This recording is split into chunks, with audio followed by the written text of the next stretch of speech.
नमस्कार, आप लोग देख रहे हैं बिजनेस टुडे और बिजनेस टुडे बाजार। मैं हूं साक्षी बत्रा। इस खास वीडियो में हम चर्चा करने वाले हैं last minute tax saving ideas के बारे में। जी हां, आप सभी लोग जानते हैं कि मार्च 31 आने वाला है, यानी कि ये है फिस्कल ईयर 2024 का एंड। अब इससे पहले कि ये फाइनेंशियल ईयर एंड हो जाए और आपने अगर अभी तक कोई भी टैक्स प्लानिंग नहीं की है, तो लास्ट मिनट जो लोग काम करते हैं उनके लिए ये खास तौर पर वीडियो में लेकर आई हूँ और हमारे साथ बहुत ही खास मेहमान इस वीडियो में जुड़ रही हैं। I am now joined by Gauri Chadha, who is a well known tax expert and you have seen her in many shows on Business Today. Welcome, Gauri. Good to have you with us. No matter how much we prepare that, financial year planning should be done right from the beginning. These are the ways. There are so many people who actually miss doing their tax planning right up until the end. We are just about few days away from the fiscal year end, but nevertheless, देर आए दुरुस्त आए is something that we always say. जिन्होंने अभी तक भी planning नहीं की है, क्या ये मौका है कि अभी भी टैक्स बचाया जा सकता है मार्च 31 से पहले? पहले तो ये क्लियर कर दीजिए, उसी के बाद आगे हम बातचीत करेंगे। So, I think that unlike last few years, this year is little different, and maybe most of us won't be needing some tax planning tips because most likely we'll be switching to the new regime. So, if you are switching to the new regime, then you don't need any investments and expenses to be made. जैसे आपका ATC, ATD के जो खर्चे आप book करते हैं, वो हो सकता है आपको इस साल बुक ना करने हो, आपको ना वो पॉलिसीज परचेज करनी हो, because you are going for the new regime. But the main thing is that first you have to decide आप ओल्ड रिजीम ले रहे हैं या न्यू रिजीम ले रहे हैं. उसके लिए इनकम टैक्स की वेबसाइट पे कुछ कैलकुलेटर्स हैं, उसमें आप कैलकुलेट करके देखें कि आपके लिए कौन से रिजीम बेटर है. न्यू रिजीम बेटर है, then you don't have to do anything. Old regime में टैक्स बच रहा है, तो आपको पहले देखना है कि ऑलरेडी आपने क्या क्या अवेल कर लिया है. For example PF is a must for most of us. बिल्कुल. There are few expenses like children tuition fee or something else like LIC, Mediclaim, which we usually take. वो तो आप कर ही चुके हैं. तो उनके अलावा अगर कुछ बचता है आपके पास और आपको करना है उसको टैक्स बचाने के लिए, then you have to do it. Otherwise new regime में आपको कुछ भी करने की जरूरत नहीं है. स्टैंडर्ड डिडक्शन आपको बिना कुछ करे मिल जाएगा. So if you are opting for the new regime, then I think you don't have to do anything before 31st. But yes, if you are going for the old regime, then you have to plan in advance and do everything before 31st March. Very well made point, Gauri. That starting point is that whether you have chosen new tax regime or old tax regime for yourself, first you check that, and this is for the previous financial year FY24, the current one that is going on, which will end on March 31st. So anything you have to first decide कि इस साल में आपने कौन सा tax regime चुना है. अगर तो नया टैक्स regime चुना है तो टेंशन मत लीजिए, किसी भी चीज़ के आपको डॉक्यूमेंट्स नहीं देने हैं, किसी तरीके का प्रूफ नहीं देना है, और ऑटोमेटिकली जिस भी टैक्स ब्रैकेट में आप आते हैं न्यू टैक्स रेजिम के तहत, उतना टैक्स आपका कट जाएगा. कहीं से टैक्स बचाने का आपको एडिशनल एफर्ट नहीं करना, क्योंकि उसमें सबमिट ही नहीं करना होता. But at the same time, Gauri, can you clarify for our viewers, those who have still not made that choice of new tax regime versus old tax regime? How do they decide? Say, for example, we are just about like 5-6 days away from the tax financial year ending. Now, at this point in time, of course, many will be contemplating whether I will have enough time to make all the investments, whether I will be able to take all the tax deductions and exemptions that I will be eligible in under old tax regime. So how does one decide? Is it more prudent to just go ahead and go under new tax regime just to save the hassle of last minute tax planning? No. Your employer must have been deducting your TDS according to one regime, either old or new. First, you have to check कि वो कौन से कर रहे हैं. अगर वो new से कर रहे हैं, most likely if you haven't declared anything, then they are deducting under the new tax regime. Then in this case, and if you want to opt for old regime, then in this case you have to make all the investments before 31st, and when you file your return, you will opt for the old regime, and there will be a difference in the TDS deducted by employer and the actual tax liability, and that can be claimed as refund.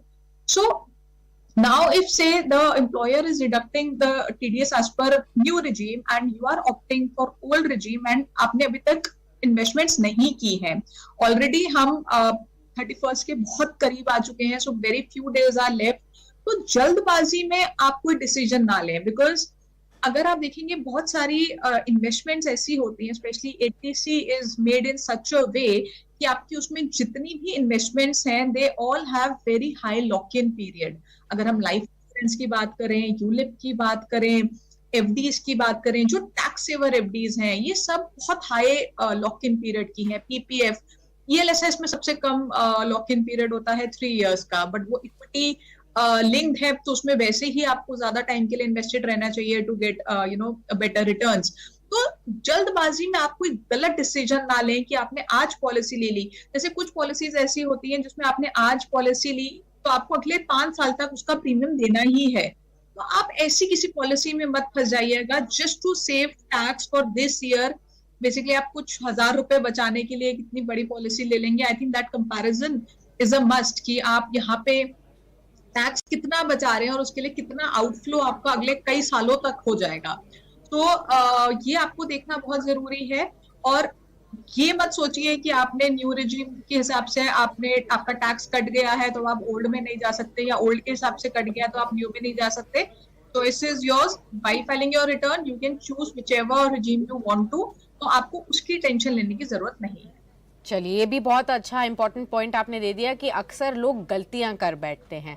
अब last का time है तो आप आसपास पूछेंगे कि मैं कैसे सेव करूं टैक्स, सीए होगा तो सीए से पूछेंगे, वहां से तो फिर भी आपको थोड़ी एडवाइस प्रॉपर मिल जाएगी। लेकिन अगर आप दोस्तों से पूछकर निवेश करने की कोशिश करेंगे और जल्द में कोई पॉलिसी ऐसे मत ले लीजिए जिससे केवल टैक्स बचाने के चक्कर में आपका नेक्स्ट 4-5 ईयर्स कॉम्प्रोमाइज हो जाए इन द वे ऑफ कि आपने जो मनी आउट गो करना है, भले ही वो प्रीमियम पॉलिसीज का हो या किसी भी और तरीके का हो, सोच समझकर ही इन्वेस्टमेंट्स को प्लान करना चाहिए। क्योंकि ये एक साल की बात नहीं है कि केवल टैक्स बचा लिया, आपका ये इन्वेस्टमेंट लंबे समय तक चलता रहेगा। और ये भी ध्यान दीजिए, मान लीजिए, आई थिंक गौरी, ये this is also another point that we must highlight for our viewers. Say for example they have chosen new tax regime right now, and say for example we always say that till the time if you have 7.5 lakh kind of a CTC, it's prudent to go for the new tax regime, because any which ways you will end up saving all the tax, you don't have to pay any tax, and it becomes, because of the standard deduction etc, you are likely to pay negligible tax. So better to choose that. Say for example April onwards again the appraisal cycle will become will be coming in. So next year again the question will come in whether you have to stick around with new tax regime or old tax regime is what you need to choose. So don't just think about last minute but also think about next year as well कि इस साल आपके लिए कौन सा tax regime बेहतर है और नेक्स्ट ईयर कौन सा बेहतर होगा। अगर इस साल कुछ इन्वेस्टमेंट्स नहीं भी हो पाई हैं और कुछ आप थोड़ा सा टैक्स देकर न्यू टैक्स regime में आपने कर दिया है, नेक्स्ट ईयर आप फिर से ले लीजिए ओल्ड टैक्स regime, वो तो आपके पास चॉइस रहती ही है। So that's another point I think that we must highlight. A lot of people also have Gauri this confusion about ITRs. People think that if they have missed the July 31st deadline of filing ITR, is there any way that they can actually file ITRs of the previous financial year now before March 31st, or is that not an option?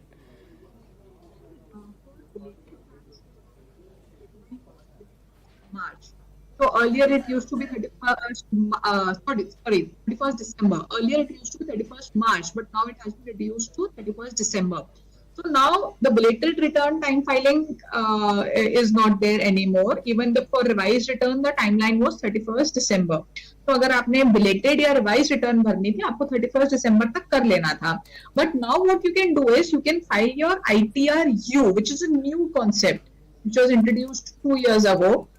Now in this ITR-U, there are few clauses, like you can't file a nil return or a loss return, you can't increase your loss or decrease your income. So ITR-U can be filed only in such a case where your tax liability is increased. So say you had filed a return of say 10 lakh rupees and later on you discovered that another 5 lakh income from any source was missed in your return. This you can file with penalty. So you have to pay the tax on it. You have to pay penalty. 25% is the penalty if you file it within 12 months, and 50% is the penalty if you file the return within 24 months. After 24 months, you cannot file. So plus interest and the initial tax of course is there. So total amount आपका बहुत ज़्यादा बन जाएगा, but at least you'll be safe if you file this return. So for this for 2 years before, you can file it till 31st March. तो 31st मार्च अगर आपकी निकल गई तो आप पिछले 2 साल की जो ITR ड्यू है वो नहीं भर पाएंगे. एनी विच वेज आप बिलेटेड और जो रिवाइज रिटर्न है वो तो आप भर ही नहीं सकते हैं. तो ITR ड्यू की कैटेगरी में अगर आप फॉल करते हैं, आपको लगता है कोई बहुत मेजर इनकम आपकी मिस हो गई है, आप नहीं डिक्लेयर कर पाए, तो अभी भी टाइम है. आप 31st मार्च तक उसको डिक्लेयर करके उस पर टैक्स, पेनल्टी, इंटरेस्ट जमा करा सकते हैं. चलिए, ये भी बहुत इंपॉर्टेंट पॉइंट हो गया. तो याद रखिए, पहले आप चेक कीजिए कि आपने अपना ITR फाइल किया था या नहीं किया था. अगर करा था और उसमें कुछ अपडेट है या फिर मिस्टेक है तो आई थिंक यहाँ पर डिफिकल्ट हो जाएगा. लेकिन ITR यू के तहत गौरी आपको बता रही है कि अगर आप उसके अंडर फॉल करते हैं तो डेफिनेटली कहीं से भी आपको मेजर इनकम आई पिछले 2 साल में, आप उसको फाइल कर सकते हैं. थोड़ा सा पेनल्टी देना होगा लेकिन फाइल करना ज़्यादा ज़रूरी है. आप वो मत मिस कीजिए. भले ही पेनल्टी आपको फेस करनी पड़े पर ITR ज़रूर भरिए. ये एक बहुत इंपॉर्टेंट पॉइंट है. और गौरी ने ऑलरेडी आपको बताया new tax regime versus old tax regime किस तरीके से आपको देखना है. आपके लिए ऑलरेडी अगर आप ओल्ड टैक्स रेजिम में हैं, जैसे अब गौरी उस पॉइंट पे आते हैं जो आपने स्टार्ट किया था कि कुछ लोग PF तो हमारा सैलरीड एम्प्लॉयज के कैटेगरी में होता ही है कि PF आपका कटता ही है, तो एक वो ATC के अंडर आता है कंपोनेंट. तो आप भले ही उसके ऊपर ध्यान ना दें, ऑटोमेटिकली आपके सैलरी से एक पोर्शन जाता है. तो उसको डिडक्ट करने के बाद भी अगर आपने बाकी कोई भी चीज इन्वेस्टमेंट में नहीं की है, मान लीजिए कोई LIC पॉलिसी नहीं है, PPF का कोई कंपोनेंट नहीं है, HRA आपने नहीं डिडक्ट किया है, मेडिकल इंश्योरेंस नहीं किया है, तो किस तरीके से आप जाएं. मान लें कि स्टैंडर्ड डिडक्शन को हटा दें और ये PF का कंपोनेंट जो कि ऑटोमेटेड होता है. इसके अलावा अब लास्ट का टाइम बचा है, 5 दिन बचे हैं. फीजिबल क्या होगा, कहां से मैक्सिमम टैक्स बचा लें? साक्षी, अगर मैं आपकी PF कंपोनेंट की बात करूं और आपने बताया कि इन सच केस जहाँ पे आपके कोई और डिडक्शन नहीं है, मेरे हिसाब से 99% केसेस में न्यू रिजीम बेटर होगा. बिकॉज अगर आप देखेंगे the new regime is at a lower slab rate, तो उसमें स्लैब रेट कम है, ओल्ड रिजीम में स्लैब रेट ज्यादा है, एंड ATC कंपोनेंट बहुत कम है. टोटल 1.5 लाख भी आई डोंट थिंक सो बहुत बड़ा अमाउंट है. अगर आपका हाउसिंग लोन नहीं है, HRA नहीं है, ATD नहीं है, एजुकेशन लोन नहीं है, ऐसे डिडक्शंस नहीं है, तो 1.5 लाख बहुत बड़ा कंपोनेंट नहीं बनता. मेजॉरिटी केसेस में new regime is better, but of course it will differ from person to person depending upon कितनी सैलरी है उनकी. बिकॉज अब तो स्टैंडर्ड डिडक्शन तो वैसे ही दोनों में मिलता है. सिर्फ PF के कंपोनेंट से अगर मैं देखूं, मोस्ट लाइकली आपके लिए न्यू रिजीम बेटर होगी. तो अगर आपकी और कोई डिडक्शन नहीं है, then you should go for the new regime. But still you have to check कि आपके इनकम लेवल पे क्या बन रहा है, बिकॉज ये डिफर कर सकता है केस टू केस. तो आपके लिए अपने पर्सनलाइज्ड एक कैलकुलेशन करना आपके लिए बहुत जरूरी है.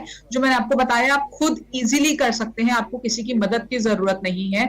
ऑनलाइन कैलकुलेटर्स अवेलेबल है, आप खुद यूज करके उसमें देख सकते हैं कि आपके लिए क्या बेटर है.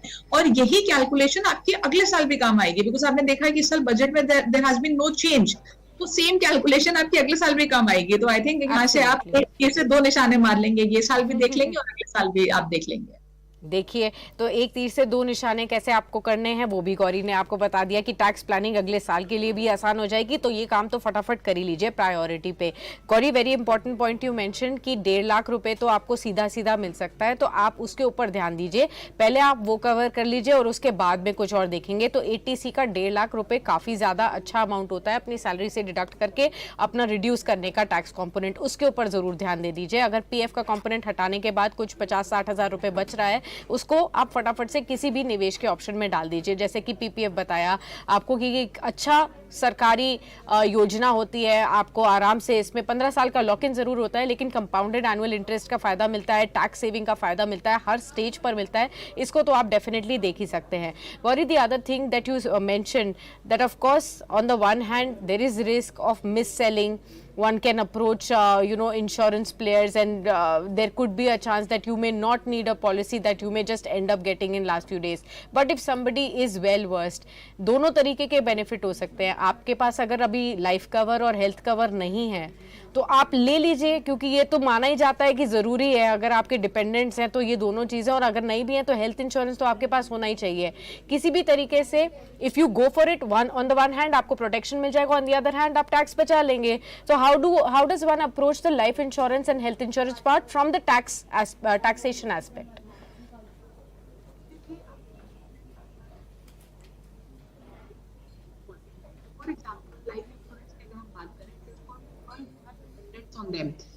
किसी के ऊपर कोई डिपेंडेंट ही नहीं है तो उनके लिए लाइफ इंश्योरेंस लेना जरूरी नहीं है। प्लस अगर उनको लगता है कि इन फ्यूचर उनके ऊपर डिपेंडेंसी आने वाली है, जैसे उनकी कुछ साल में शादी हो जाएगी, बच्चे हो जाएंगे, तो उस केस में वो अभी ले लें तो हो सकता है उनको फायदा हो, बिकॉज जैसे जैसे आपकी एज बढ़ती रहेगी आपका प्रीमियम अमाउंट भी बढ़ता रहेगा, तो वो कैलकुलेशन आपको करनी है।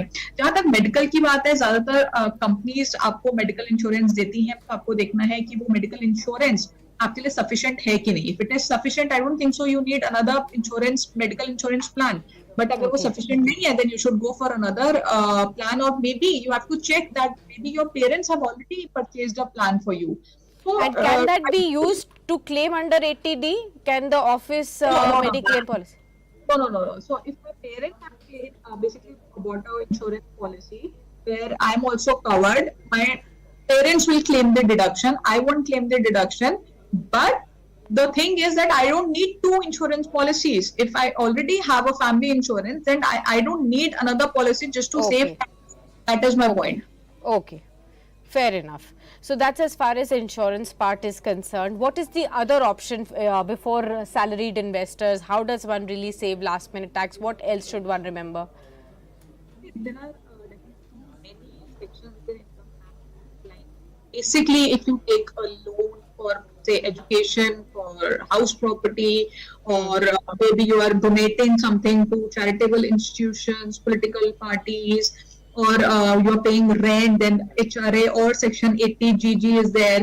So for every person, there is one or the other section. So you have to see कि आपके लिए कौन सा सेक्शन अवेल आप कर सकते हैं, कौन सा सेक्शन आपके लिए बेनिफिशियल है। तो हर जो SST है उसके लिए डिफरेंट सेक्शंस एप्लीकेबल होंगे। बट डेफिनेटली आजकल आपने देखा स्टॉक मार्केट में बहुत ज्यादा लोग इन्वेस्टमेंट कर रहे हैं, बहुत ज्यादा निवेश कर रहे हैं, तो उनके लिए कुछ डेफिनेटली टिप्स हैं जहां पे वो 1 लाख तक का कैपिटल गेन हर फाइनेंशियल ईयर में बुक कर सकते हैं। They can save tax on that, plus वो लॉसेस बुक करके उसको सेट ऑफ और कैरी फॉरवर्ड करके अपना टैक्स बचा सकते हैं, और ये सब उनको 31st से पहले करना है। तो ये स्टॉक मार्केट से रिलेटेड टैक्स बचाने की कुछ चीजें हैं। बाकी इनकम टैक्स में अदरवाइज जो सेक्शंस हैं वो हर एक के अलग अलग सेक्शन एप्लीकेबल होंगे और उस पर वो टैक्स बचा पाएंगे। चलिए, तो तमाम आपको सेक्शंस भी यहाँ पर बता दिए गए हैं। सबसे पहले 80C को टारगेट कीजिए, वहाँ पर देखिए अगर आप ओल्ड टैक्स रेजीम में हैं, पीएफ के अलावा कहीं निवेश नहीं किया हुआ, तो फटाफट से पहले वो आप टारगेट कर सकते हैं। दूसरा आपको बताया कि इंश्योरेंस पॉलिसीज अगर आपकी ऑलरेडी कवर्ड हैं तो ज़रूरी नहीं है टैक्स के पर्पज़ के लिए लेने, लेकिन अगर नहीं है तो आप मेडिक्लेम ले सकते हैं और वहाँ पर पॉलिसी जो होगी आप 80D के अंदर कवर कर सकते हैं। ये आपके लिए इंपॉर्टेंट रहेगा। अगर आप रेंट पे हैं तो HRA देख लीजिए। अगर आपने हाउसिंग लोन लिया हुआ है, एजुकेशन लोन लिया हुआ है, तो उसके लिए भी प्रावधान है। कहीं पार्टी, किसी पॉलिटिकल पार्टी में अगर आप डोनेशन करते हैं या फिर किसी भी चैरिटेबल ऑर्गेनाइजेशन में डोनेशन करते हैं, वहाँ पर भी आपके लिए टैक्स सेव करने के लिए ऑप्शंस होते हैं। तो ये तमाम ऑप्शंस हैं जिन्हें आप एक्सप्लोर करके लास्ट मिनट में भी टैक्स सेव कर सकते हैं। हालांकि जैसे कि गौरी ने आपको बताया, सबसे पहले आपको ये देखना है कि आप ओल्ड टैक्स रेजीम के तहत आपने फाइल किया हुआ है रिटर्न या न्यू टैक्स रेजीम के, और उसी के हिसाब से ही आपको चेक करना है कि आपको अब कहाँ पर निवेश करना है। जैसे कि आपने बताया कि स्टॉक मार्केट्स में भी अगर आप निवेश करते हैं तो फायदा हो सकता है, टैक्स बचाया जा सकता है। 1 लाख रुपए तक के गेन्स को आप लेकर उस पर भी टैक्स बचा सकते हैं। दूसरा, लॉस को हार्वेस्ट कर सकते हैं। अगली वीडियो में हम आपको बताएंगे कि लॉस हार्वेस्ट कैसे किया जाता है। जहां पर अगर स्टॉक मार्केट्स में आपको लॉस भी हो रहा हो तो मैं आपको लिए कहूंगी वो भी फायदे की बात है। गौरी जिस तरीके से बता रही है कि लॉस को हार्वेस्ट कीजिए, उसे बुक कीजिए, लॉस बुक करने पे भी आप टैक्स बचा सकते हैं, और ये आपको एक अगली वीडियो में भी पता चलेगा। चलिए, बहुत बहुत शुक्रिया गौरी जुड़े रहने के लिए इस खास शो पर, और तमाम इनसाइट्स दर्शकों को देने के लिए। ज़रूरी था कि मार्च 31 से पहले ये सारी तमाम बातें उनको पता चल जाएं। ITR आप अभी दोबारा से नहीं भर सकते, उसकी डेडलाइन जा चुकी है, लेकिन ITR-U के तहत आप रिटर्न फाइल कर सकते हैं। अगर जहां पर भी आपके लिए पॉसिबल है, CA से बात करें। अगर कोई रिटर्न मिस हो गई है पिछले 2 साल में, आप तुरंत उसे फाइल करें, फिर भले ही आपको पेनल्टी फाइल करनी हो। ओल्ड और न्यू टैक्स रेजीम में जैसे आपको चुनाव करने के लिए तमाम हमने और भी वीडियोस बनाई हुई हैं। गौरी ने बहुत क्लैरिटी के साथ बताया हुआ है चुनाव कैसे करना है new tax regime versus old tax regime में। उन पुरानी वीडियोस के ऊपर भी आप जा सकते हैं और देख सकते हैं कि कैसे आपके लिए चुनाव होगा, और बाकी ये तमाम सेक्शंस जिसके अंदर आप आसानी से टैक्स सेव कर सकते हैं। चलिए इसी के साथ इस खास वीडियो को यहीं समेटेंगे, लेकिन लगातार अगर कोई भी डाउट हो आपको टैक्स सेविंग के लिए रिलेटेड, टैक्स प्लानिंग के रिलेटेड, तो आप हमें लिख भेज सकते हैं। इस कॉमेंट सेक्शन में भी लिख के बताइए कि आपको ये वीडियो कैसी लगी। तब तक के लिए नमस्कार।